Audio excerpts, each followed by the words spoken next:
but it would be irresponsible of me not to at least give them the option to say, well, we don't want any more cuts, you know, and we're willing to do this, or we're not. But if we didn't even put it on the ballot, then, you know, nobody'd even have a say. I have to admit I'm a little skeptical that it will pass with the economic times the way they are, but I'm a business owner too. I will feel the brunt of that. I'm already up against an internet that has no tax, so I'm sure I'll feel it. But at the same time, you know, that's how the city pays its bills, is through sales tax. And right now we need some more sales tax in order to provide the benefits that people expect from their municipal government. Because right now we're short. Now, like I said, I think there's other places I could cut. But as bad as it is, I think that for a while we need some extra money just to get us through this hard time. As far as the whole balloon track controversy, it was a rare moment of unity, the whole council saying we're really dead set against the Forest Regale developments just beyond the city limits in Cutten, that it would be parasitic on commercial developments. Why wouldn't those arguments apply to the Marina Center? You'd have to ask some of the proponents of that project that question, but I can tell you there was unanimity about putting it on the ballot. While Linda and I proposed that they just vote on it, we vote on it as a council, and that we allow it to go through the planning commission like it's supposed to. When it came down to it, both Linda and I respected the public's right to decide, because we had tried to get the public to be able to decide some other issues before that seemed to be too difficult for the council to come to terms on, one of which can only be decided by a vote, which would be changing to a true ward system or just a citywide vote. To me, one or the other would be preferable to what we have now, which is very confusing. In fact, just today I had somebody say, oh, I can't vote for you, I don't live in your ward. I have to explain to them, no, that's not how it works. And all you have to do is look at the vote totals every year and see that, or not every year, but every election cycle, you can always see how many more votes there are for the mayor's position than there are for the council positions, because, and I believe it's in large part because people don't believe that they can vote for somebody outside their ward. And so they just don't, even though it's on their ballot, they just don't cast a vote. Because they think, oh, I can only vote in this ward. Now, given the amount of just vacant commercial property, all the businesses that have closed lately along 2nd and 3rd Street, how is Eureka going to be able to handle all this new office and retail space that they want to build on the balloon track, part of the Marina Center? Well, that's a good question. You know, I talked to people who own a lot of office space in downtown Eureka. Well, former city councilperson Tom McMurray, for instance, who owns a lot of office space down there. He's certainly concerned about, you know, what the kind of pressures that's going to put on his spaces that he has. Right now, there's a surplus of office space out there. There's plenty actually right now. But the proponents of the center are convinced that build it and they will come, and you know, they seem to be the majority, and I can only do what the constituents ask for. And right now, that's everyone seems to feel like the place is set vacant for long enough. They want to see it move forward. So all I can do is step aside and say, go for it then. But what they have to do is the site has to be cleaned up. And how do you define cleaned up? Does that mean capped? Does that mean a full soil remediation way down deep? Well, I think right now it's not up to, you know, I mean, when I first started trying to get the balloon track cleaned up in 1989, when I was working for the Business Improvement District, I went out there because in those days it was like a jungle. It was really grown up with brush out there, and we had this group of shoplifters that was hitting Old Town and downtown, and then retreating back to the balloon track for cover. And at that time, the police department just wasn't going in there. It was just like, it was so full of brush and weeds and whatnot, they didn't want to go in there. And when I complained about it, they said, well, you know, get all the brush cut down, and, you know, then we'll go back in there. But, you know, they didn't want single police officers going back there by themselves. So I started working on trying to see if I couldn't get that done. You know, get the brush cut down, get the, you know, talk to the fire department at the time. Yeah, we're concerned about it. It's a fire hazard, all this. You know, so I went through all the different steps. Then I found out, well, you know, we're worried about running tractors around there because we suspect there's a lot of contamination on the ground. Oh, really? You know? What kind of contamination? Oh, from the rail yard, the old rail yard. And I went, really? And oh yeah, and they used to have gasoline storage tanks here. And I started vaguely recalling, you know, when the railroad was more active, you know, some of the structures that were there even in the 70s. So I started looking into it, and I met with the water board then and found out, oh yeah, we think the site's pretty polluted actually. And so that was really the first I had heard of it, and I thought, well, let's get the railroad to clean it up. So I started pushing on then city manager David Tooley to, let's get the city behind this, let's get this cleaned up, let's get the railroad to clean it up. Well, in those days the railroad was still running, or barely anyways, but it was still active. The tracks were still intact and there were still trains coming. And the belief was that the railroad would be coming back. Well, nobody wanted to upset the railroads by trying to force them to clean up this toxic rail yard. And, you know, it was just a rail yard. Nobody was proposing anything for it in '89.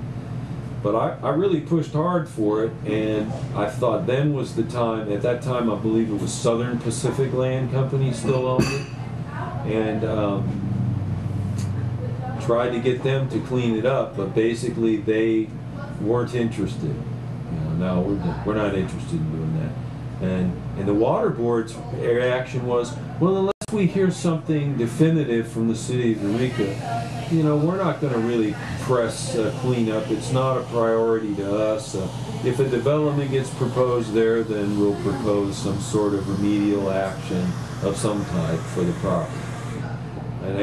And that's where it's at for the longest time. And of course, as more time went by, more testing got done. More testing that got done, the more things they found. And for the longest time, they weren't even testing for the really ugly stuff like dioxin and furans. Finally, they tested for that, but only on 6 sites. You know, remember, this is just under 40 acres. And only on 6 sites over the 40 acres did they do a little bit of testing. Mm-hmm. And they found, in those 6 sites, they found, you know, significant amounts of it. So, you know, it would be nice to do thorough testing and find out what's really out there before you make a decision about how extensive the cleanup has to be. And so that's kind of what I've pushed for. Now, it's really out of the city's hands. It's in the Coastal Commission's hands. It's in the federal court's hands now. And they'll be the ones making the decision of the extent of the cleanup, I guess, at this point. But, you know, I think the railroad really should still be on the hook for this. Union Pacific can easily afford to do this cleanup. I mean, to me, expanding retail, hoping for greater success and prosperity, is like cannibalism to me. I mean, you know, your retail market is your retail market. It's defined by how many people live in a geographic area that shop in a geographic area. You don't make that bigger by adding more shopping opportunities. But when you do add wealth to a community is with manufacturing. That is, you know, so I have had no luck getting much done this last 4 years as a minority on the council, but I really would like to see an industrial park here of some type a small business incubator. I mean, Arcata's been stealing our businesses away from us. We've lost, just even since I've been on the council, we've been losing businesses to Arcata. And before I got here, we lost a lot. Go down Jacobs Avenue and look at some of the empty industrial buildings that are there. I mean, those people moved to West End and Arcata. We need to be doing things to attract businesses like that here, because that's what creates wealth in the community. With wealth in the community, then you add retail, more retail, because you have more money for people to spend. But the way it is now, adding retail when there's no wealth base there, nothing's changing. So two-part final, just on homelessness and on how the city, how public safety deals with mental illness, how those issues are linked, and what more can the city do besides just saying, well, that's the county's problem?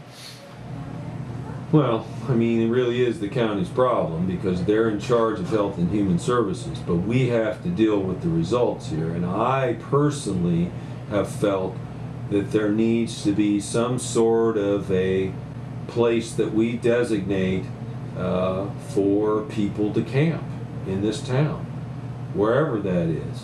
And I don't know how you would go about having a decision-making process for selecting that spot. But during the 4 years I've been on office, I've tried several times to get something going so that we're not just playing this game of pushing people out of this location into another location all the time. And it's just making a bad problem actually worse, I think. So I do believe there needs to be some sort of place for people both who are with a car, that they can park it overnight and not be harassed just for the night and then have to move it the next morning.